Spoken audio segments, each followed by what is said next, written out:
नमस्कार, आवाज समाचार में आपका स्वागत है। मैं हूं मनोज श्रीवास्तव। खबरों की शुरुआत करते हैं इस वक्त की हेडलाइंस के साथ।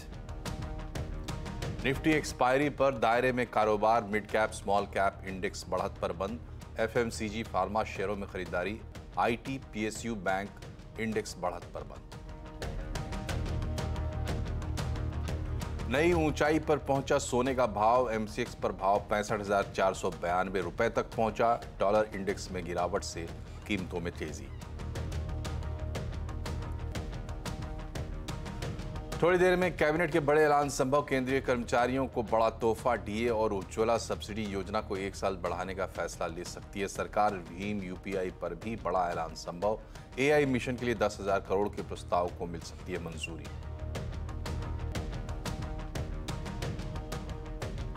जम्मू कश्मीर को विकास योजनाओं की सौगात, पीएम मोदी ने किया 6400 करोड़ रुपए के प्रोजेक्ट का उद्घाटन। 1000 युवाओं को बांटे रोजगार पत्र। पीएम मोदी और विदेश मंत्री जयशंकर के मुरीद श्री श्री बोले, मोदी के नेतृत्व में देश हुआ मजबूत। हमसे एक्सक्लूसिव इंटरव्यू में बोले, काशी मथुरा का समाधान बातचीत से हो।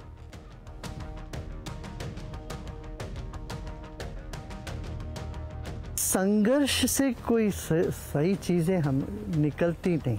संघर्ष आखिरी की बात है। तो समाधान और बैठ के सलाह मशवरा करे, सहयोग से सहकार से काम हो तो बहुत अच्छा। आज कैबिनेट और सीसीईए की बैठक हुई है, बड़े फैसले हुए हैं। एक्सक्लूसिव डिटेल्स लेकर हमारे सहयोगी लक्ष्मण राय हाजिर हैं। बताइए लक्ष्मण जी, सबसे बड़ा फैसला क्या आने वाला है? देखिए, सबसे बड़ा फैसला जो कैबिनेट की बैठक में लिया गया है, जो अभी सूत्रों से मिली जानकारी के हिसाब से है, वो यह है कि केंद्र सरकार के कर्मचारियों और पेंशनधारियों के लिए महंगाई भत्ता यानी डीए 4% बढ़ाने का फैसला लिया गया है। ये 4% की जो बढ़ोतरी की गई है वो मौजूदा 46% से बढ़ाकर 50% किया गया है और ये बढ़ोतरी 1 जनवरी से लागू मानी जाएगी। यानी फैसला के बाद अब उसके नोटिफिकेशन इशू होने के जारी होने के बाद जो है पिछला बकाया भी दिया जाएगा। तो महंगाई भत्ता 46% से बढ़कर 50% हो जाएगा और इससे 50 लाख करीब मौजूदा कर्मचारी और करीब 62 लाख पेंशनधारी, उनको यह फायदा होने जा रहा है। दूसरा जो महत्वपूर्ण फैसला लिया गया है वो आर्टिफिशियल इंटेलिजेंस को लेकर के, इसके लिए एआई मिशन को मंजूरी दी गई है। ये एआई मिशन को करीब 10,300 करोड़ रुपए की मंजूरी दी गई है। इस मिशन के तहत सरकार शिक्षा के क्षेत्र में, हेल्थ सेक्टर में, सोशल इंफ्रास्ट्रक्चर बेहतर करने में और यहां तक कि जो दूसरे जगहों पर एआई का इस्तेमाल हो सकता है, स्मार्ट सिटी में, उन जगहों पर एआई को बढ़ावा दिया जाएगा। इसके लिए एआई को कैसे विकसित किया जाए, इस पर सरकार करीब 10,300 करोड़ रुपए खर्च करेगी। एक और महत्वपूर्ण फैसला लिया गया है वह उज्ज्वला लाभार्थियों के लिए, यानी सब्सिडी वाले एलपीजी जो सिलेंडर मिलते हैं, रसोई गैस, उस पर वो उसकी स्कीम की मियाद खत्म हो रही थी, वो मियाद जो है 1 साल और बढ़ाने का फैसला लिया गया है। यानी कारोबारी साल 2025 तक ये उज्ज्वला एलपीजी स्कीम के तहत सब्सिडी मिलती रहेगी। और जूट के जो किसान हैं उनके लिए एक अच्छी खबर यह है कि जूट की एमएसपी बढ़ाने का फैसला लिया गया है। ये 285 रुपए प्रति क्विंटल की बढ़ोतरी की गई है। अभी करीब 5,050 रुपए प्रति क्विंटल है। तो इससे खासतौर से जूट उत्पादक जो किसान हैं उनको काफी ज्यादा फायदा होगा। तो ये सारे फैसले लिए गए हैं और उन्नति स्कीम इंडस्ट्री के लिए एक होती है जो नॉर्थ ईस्ट के लिए होती है, उसको भी यहाँ पे मंजूरी दी गई है। लेकिन ये सारी बातें जो बता रहा हूँ वो सूत्रों के हवाले से हैं। अब से कुछ ही देर बाद उद्योग और वाणिज्य मंत्री पीयूष गोयल एक प्रेस कॉन्फ्रेंस करने वाले हैं और उस प्रेस कॉन्फ्रेंस में इसकी औपचारिक जानकारी दे सकते हैं। बहुत बहुत शुक्रिया आपका लक्ष्मण जी इस एक्सक्लूसिव जानकारी के लिए। बढ़ते हैं आगे और बात करते हैं बाजार की। आज निफ्टी एक्सपायरी का दिन था और बाजार दायरे में कारोबार करता रहा। Mid cap small cap index बढ़त पर बंद हुए। सेंसेक्स 33 अंक चढ़कर 74,119 पर बंद हुआ। निफ्टी 20 अंक चढ़कर 22,494 पर बंद हुआ। सबसे ज्यादा खरीदारी मेटल, एफएमसीजी, फार्मा शेयरों में रही। वहीं आईटी पीएसयू बैंक इंडेक्स बढ़त पर बंद हुए हैं। और प्रभुदास लीलाधर ग्रुप की चेयरपर्सन और मैनेजिंग डायरेक्टर अमीषा बोरा का कहना है कि सेविंग को लेकर नई पीढ़ी का रुझान काफी सकारात्मक है। उन्होंने आगे कहा कि मार्केट में निवेश का सबसे बेहतर तरीका है एसआईपी के जरिए लंबे समय के लिए निवेश करना। न्यू जनरेशन है, वो अपनी रिस्पॉन्सिबिलिटी समझते हैं कि सिर्फ अर्न करना, वो तो अर्निंग मेंबर्स ही ज्यादा है ये जनरेशन में, और बी वो भी समझते हैं कि हम अर्न करें तो हमारे सेविंग्स को किस तरह से हम डिप्लॉय करें सो दैट हमारा सेविंग्स भी हमको कमा कर दे। तो ये एक बहुत ही इंपॉर्टेंट चेंज मैं देख रही हूं। हम सबको मार्केट में लिंक्ड लोगों को पता है कि market is the eight wonder of the world, क्योंकि उसमें कंपाउंडिंग पावर है। तो आप कुछ नहीं तो एक 2,000, 5,000 या 10,000 रुपये की महीने की SIP systematic investment plan into mutual fund सबसे पहले कर दो। तेजी के बाद बाजार ने थोड़ा ब्रेक ले लिया है। क्या बाजार चिल करने के मूड में है? आज आवाज अड्डा में इसी पर होगी बड़ी चर्चा, शाम 7:57 पर।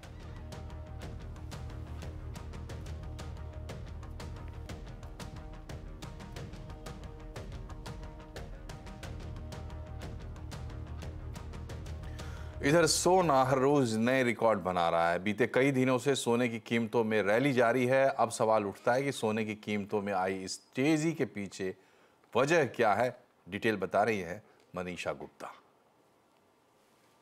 अच्छी खासी तेजी यहां पर सोने में बरकरार है और इस हफ्ते तो काफी सारी हेडलाइंस भी बनी। हमने ऑल टाइम हाई सोने में अंतर्राष्ट्रीय बाजारों में आता हुआ देखा। $2,150 प्रति आउंस पे सोना वहां है और भारतीय बाजारों में 65,500 के स्तर पर अब कारोबार है। पिछले साल पूरे साल में 5% की तेजी थी और इस साल अब तक 5% की तेजी सोना ऑलरेडी दर्ज यहां पर कर चुका है। काफी सारे सपोर्टिव फैक्टर्स हैं। एक तो यूएस फेड की तरफ से जो स्टेटमेंट्स हैं और अब 70% प्रोबेबिलिटी है कि जून के महीने में पहली रेट कटौती आप देखेंगे। दूसरी बात है डॉलर इंडेक्स में गिरावट जो कि 4 हफ्ते के लोज पर कारोबार कर रहा है। इसके अलावा यूएस का मैन्युफैक्चरिंग इन्फ्लेशन डेटा वीक है। यूएस में ट्रेजरी यील्ड्स में भी गिरावट है जिसका सीधा फायदा यहां पर सोने ने उठाया। साथ ही सेंट्रल बैंक्स की खरीदारी रिकॉर्ड हाइज पर है। इन्फ्लेशन बाइंग हमने यहां पर आते हुए देखी है। जियोपॉलिटिकल टेंशंस हैं जिस तरह की रेड सी में, उसका भी सीधा फायदा यहां पर सोने ने उठाया है। एक ही कॉशन भरी बात है यहां पर कि जब जब सोना ऑल टाइम हाइज बनाता है तो एक बड़ी मुनाफा वसूली भी देखता है, लेकिन बाजार का मानना है और ज्यादातर wall street banks and brokerages मानते हैं कि सोना 2,000 का अच्छा सपोर्ट बना चुका है और ऊपर में 2,200, 2,300, 2,400 डॉलर पर आउंस तक भी यहां पर आप भाव जाता हुआ देखेंगे। जहां तक भारतीय बाजारों की बात है यहां पर 60,000 के आसपास अब सपोर्ट है और ऊपर में हम यहां पर 68,000, 70,000 पर 10 ग्राम्स के भी लेवल्स इसी साल में बनता हुआ शायद देख पाएंगे। और टाटा ग्रुप जल्द ही टाटा सन्स का आईपीओ ला सकता है। 1 से 1.5 साल में टाटा सन्स की लिस्टिंग की उम्मीद की जा रही है और डिटेल बता रहे हैं सुमित मेहरोत्रा। तो टाटा सन्स का एक मेगा आईपीओ और उस मेगा आईपीओ का इंपैक्ट तमाम ग्रुप कंपनीज के अंदर हमने आता हुआ देखा है। एक बड़ा आईपीओ आ सकता है और टाटा सन्स का आईपीओ ला सकता है टाटा ग्रुप। इस आईपीओ के लिए 1 से 1.5 साल का समय लग सकता है, लेकिन 1 से 1.5 साल के अंदर एक बड़ी वैल्यू लॉकिंग इस ग्रुप के अंदर होते हुए दिखाई पड़ सकती है।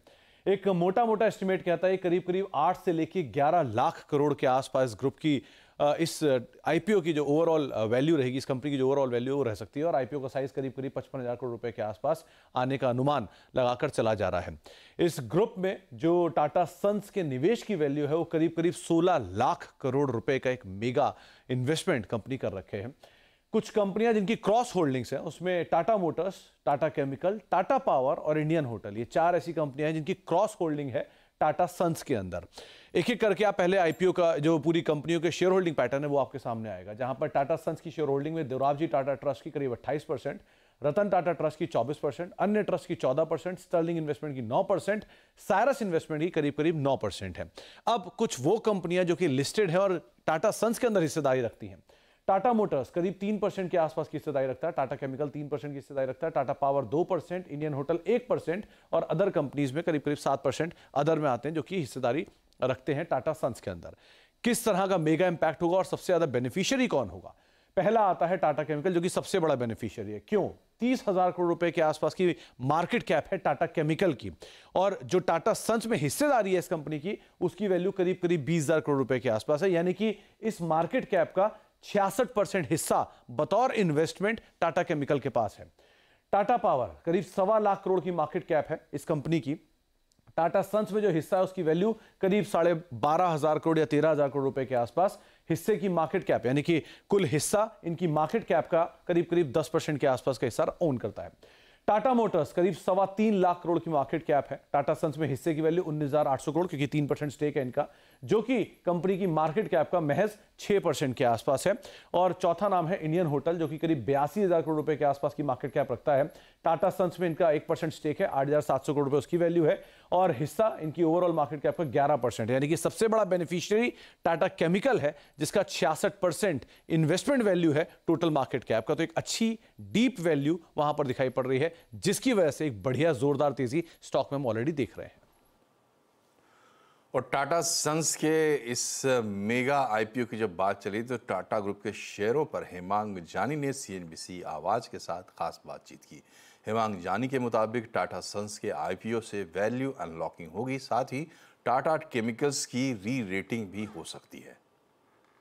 जो अनलॉकिंग है या ये जो डीमर्जर और टाटा सन्स का लिस्टिंग होगा, और जो होल्डिंग है टाटा केमिकल के पास बाकी की भी 4 से 5 टाटा कंपनीज की होल्डिंग है, चाहे वो टाइटन हो, Tata Motors, Tata steel, Orient hotels और इंडियन होटल्स। इसकी अगर आप वैल्यू आज की तारीख में निकालें तो करीब 89 रुपीज होती है, जो इतनी बड़ी नहीं है कंपेयर टू जो टाटा सन्स का जो इम्पैक्ट है बहुत बड़ा है। पर ये भी एक है, सिंप्लीफिकेशन होता है तो कहीं ना कहीं 90 रुपीज का जो इन्वेस्टमेंट है बाकी की टाटा ग्रुप कंपनीज में, उसका भी कहीं ना कहीं फायदा टाटा केमिकल को मिल सकता है। तो मेरे ख्याल से मार्केट डेफिनेटली एक सेंस कर रहा है कि ये चीज होगी। उसकी टाइमिंग पता नहीं है, whether it will happen in 1 year.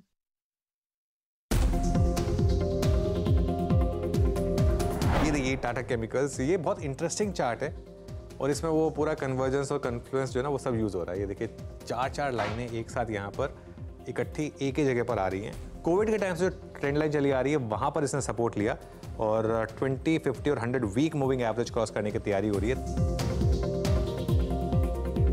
Tata chemicals ने एक जो ion battery recycling operations launch किए थे, तो इसकी वजह से मतलब तो ये एक रीज़न है कि टाटा केमिकल्स, अब ऑब्वियसली हम उसको केमिकल्स में गिनते हैं, लेकिन इसका मेन जो रीज़न री रेटिंग का, आज की जो री रेटिंग का, वो इसीलिए क्योंकि टाटा मोटर से काफ़ी क्लोजली कोरिलेटेड स्टॉक है।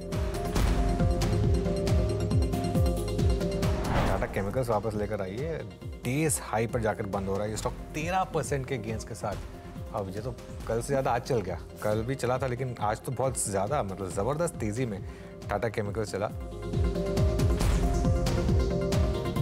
पहले टाटा केमिकल को लेकर आइए, करीब 3 दिनों के अंदर ये 35% के आसपास का शानदार रिटर्न दे चुका है। सबसे पहले मंगलवार के दिन इसको हमने स्पॉटलाइट में इसका जिक्र किया था अनुज ने, और वहां से इस शेयर ने जो रफ्तार पकड़ी है वो आपकी स्क्रीन पर है। श्री रविशंकर मानते हैं कि मोदी के नेतृत्व से भारत की छवि बदली है और इसमें विदेश मंत्री जयशंकर ने भी बड़ी भूमिका निभाई है। हमसे एक्सक्लूसिव इंटरव्यू में श्री ने कहा कि मोदी जी कई ऐसे काम करते हैं जो लोग पहले नहीं किया करते थे। गुरुदेव, इस समय भारत की इकोनॉमी वर्ल्ड की सुपर पावर्स में गिनी जा रही है और भारत का डंका हर जगह बज रहा है। आपने तो पूरी दुनिया घूमी है, क्या मेन चेंज आया है पिछले 10 सालों में? नेतृत्व। मोदी जी की नेतृत्व ने देश की छवि बदली है। विदेशों में अवश्य एक बड़ा फर्क हुआ है उसमें। और देखिए, जिस देश में ताकत होता है उसके पास सब लोग आते हैं। वैसे कुदरती ढंग से तो हमारे यहाँ पॉपुलेशन बहुत बड़ा ताकत है, वो तो है, वी आर बिगेस्ट मार्केट। इसके साथ साथ जब हमारी इंडस्ट्रीज, हमारा डिफेंस सिस्टम, हमारा पॉलिसीज सब बने, उसका बहुत बड़ा फर्क है। हमारा इसमें कंट्रीब्यूशन हमारे फॉरेन मिनिस्टर का भी है। जयशंकर जी भी जिस तरह से ट्रैवल करके लोगों को समझा रहे हैं, बता रहे हैं और अपना असर्टिव रह रहे हैं। देखिए, असर्टिव होना चाहिए हमें, सॉफ्ट अपने स्पोकन लेकिन असर्टिव नहीं होते हम, फिर वो लड़खड़ा जाते हैं। फिर तो ये क्या मोदी जी का ही नेतृत्व जो बाकी हमारे मूल को हमें सम्मान देना चाहिए। नहीं तो ऐसा लगे कि हम हमेशा लेपापोती करने में लगे हुए रहते हैं, दूसरों को किसी तरह से रिझाने में लगे रहते हैं। हम दूसरों को रिझाने की आवश्यकता नहीं है, अपना दृढ़ता से खड़े हो जाए अपने पांव पर, अपने बल को पहचाने तो दुनिया हमको सम्मान करेगी। या हम किसी की चपलूसी करते रहेंगे, उनके चापलूसी, उनको जाके फुसलाते रहेंगे, फिर उनसे कुछ मांगते रहेंगे, इससे नहीं बनेगी बात। तो मोदी जी को आपने इतने सालों से देखा, 10 साल से वो प्रधानमंत्री रहे हैं, उससे पहले करीब 12-13 साल वो मुख्यमंत्री थे। ऐसी उनमें क्या खास लीडरशिप स्किल है जिससे ये इतना बड़ा चेंज आया है पिछले इतने सालों? नहीं तो वो तो बहुत सी उनमें है। एक तो ये तो उनमें बहुत बातें हैं, वो तो अपने मूल को बहुत रिस्पेक्ट करते हैं। हम जो है वो हम हैं, इस बात पर उनको कोई शर्म नहीं है। देखिए धार्मिक स्थान पर जाते हैं, खुल के जाते हैं, बिल्कुल ऐसे नहीं चुप चुप के कोई जाके पूजा करके आ जाते थे। पहले तो लोग बड़े शर्मिंदा होते थे अपनी संस्कृति को लेके, अपने विरासत को लेके, आइडेंटिटी को लेके। मोदी जी कभी ऐसे नहीं करते। फिर वो बड़ा शार्प रखते हैं सब में, उनका ऑब्जर्वेशन और मेहनती है।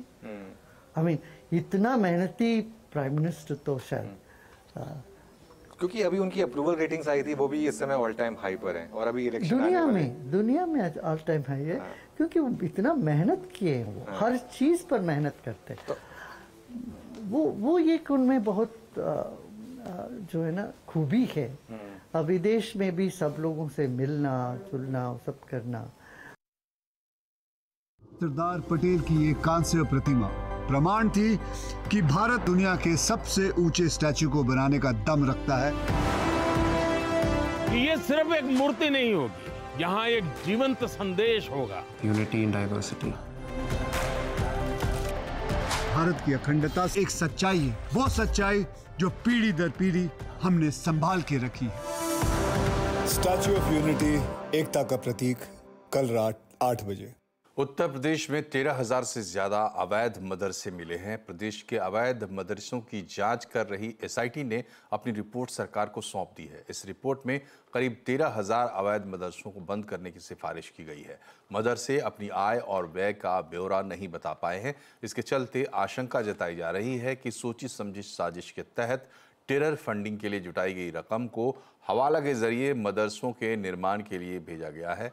अब मदरसा बोर्ड कार्रवाई करने की तैयारी में है। ज्यादातर अवैध मदरसे नेपाल सीमा पर हैं। कुछ समय पहले 80 मदरसों को विदेश से 100 करोड़ की फंडिंग होने की बात सामने आई थी। इसके बाद जांच की गई थी।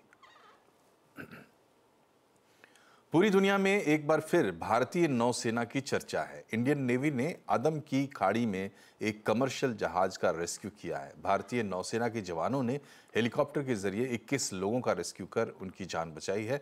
इसमें एक भारतीय नागरिक भी शामिल है। इस हमले में 3 क्रू मेंबर्स की मौत हो गई। अदन की खाड़ी में बारबाडोस के ध्वज वाले मालवाहक जहाज पर हुतियों ने जहाज पर मिसाइल से अटैक किया। इससे जहाज MV2 कॉन्फिडेंस में आग लग गई। इससे पहले भी अदन की खाड़ी से लेकर लाल सागर तक कई बार दुनिया ने भारतीय नौसेना की ताकत को देखा है। दिल्ली के मुख्यमंत्री अरविंद केजरीवाल को शराब घोटाले से जुड़े मामले में राउज एवेन्यू कोर्ट ने समन भेजा है। कोर्ट ने ईडी की दूसरी शिकायत पर अरविंद केजरीवाल को नया समन जारी करते हुए उन्हें 16 मार्च को पेश होने का निर्देश दिया है। इससे पहले ईडी सीएम केजरीवाल को 8 बार समन भेज चुकी है, लेकिन केजरीवाल एक बार भी जांच एजेंसी के सामने पेश नहीं हुए और न इन समन को केजरीवाल गैर कानूनी भी बताते रहे। हालांकि कुछ दिन पहले सीएम केजरीवाल ने पत्र लिखकर 12 मार्च के बाद कभी भी वीडियो कॉन्फ्रेंसिंग के जरिए ईडी के सवालों का जवाब देने की मांग की थी। प्रधानमंत्री नरेंद्र मोदी आज जम्मू कश्मीर के दौरे पर हैं। प्रधानमंत्री ने 6400 करोड़ रुपए से ज्यादा की सौगात जम्मू कश्मीर को दी है। बख्शी स्टेडियम में विकसित भारत विकसित जम्मू कश्मीर कार्यक्रम के तहत करीब 53 प्रोजेक्ट्स का अनावरण किया गया। इसमें पर्यटन से जुड़ी कई सारी योजनाएं शामिल हैं। उन्होंने श्रीनगर को भारत के पर्यटन उद्योग का केंद्र भी बताया। प्यार के इस कर्ज को चुकाने में कोई कोर कसर नहीं छोड़ेगा। और मैं 2014 के बाद जब भी आया मैंने यही कहा, मैं ये मेहनत आपका दिल जीतने के लिए कर रहा हूं और मैं दिनों दिन देख रहा हूं कि मैं आपका दिल जीतने की दिशा में सही दिशा में जा रहा हूं। आपका दिल मैं जीत पाया हूं और ज्यादा जीतने की कोशिश मेरी जारी रहेगी और ये मोदी की गारंटी है। केंद्रीय संस्कृत विश्वविद्यालय ने आज अपना पहला दीक्षांत समारोह मनाया। दीक्षांत समारोह की मुख्य अतिथि राष्ट्रपति द्रौपदी मुर्मू रहीं। राष्ट्रपति ने छात्रों को गोल्ड मेडल से नवाजा। राष्ट्रपति मुर्मू ने कहा कि देश की तमाम भाषाओं के विकास में संस्कृत का योगदान रहा है। सरकार संस्कृत के प्रचार प्रसार के लिए संकल्पित है। राष्ट्रपति ने साथ ही ये भी कहा कि संस्कृत और संस्कृति भारत की प्रतिष्ठा के दो स्तंभ हैं। संस्कृत भाषा का एक लोकप्रिय कथन मुझे अत्यंत प्रिय है और उसका उल्लेख मैं करना चाहती हूँ। भारतस्य प्रतिष्ठिते संस्कृतम संस्कृति ही तथा, अर्थात भारत की प्रतिष्ठा के दो आधार स्तंभ है। प्रथम है देववाणी संस्कृत भाषा और दूसरा आधार स्तंभ है हमारी संस्कृति। जामनगर में अनंत अंबानी और